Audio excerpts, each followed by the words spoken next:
ఏం కావాలంట నీకు చెప్పు అమ్మకి. నేను అమ్మమ్మ కాదు అమ్మకంట. అమ్మకు నేను నాకు చెప్పు అయితే, నాకు చెప్పు నీకేం కావాలి తల్లి. కేకు అన్నమా కదలొద్దా.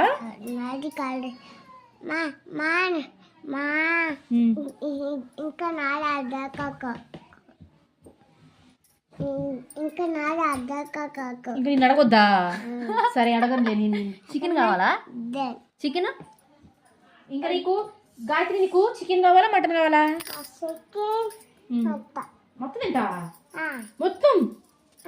నాకు తల్లి ఇస్తావా? నాకు చికెన్ ఇస్తావా మటన్ ఇస్తావా? చికెన్ ఇస్తా. మటన్ తల్లి మటన్ ఇస్తావా? అన్నం అన్నం ఇవ్వా? బొట్టు పెట్టు. బొట్టేది ఇదైతే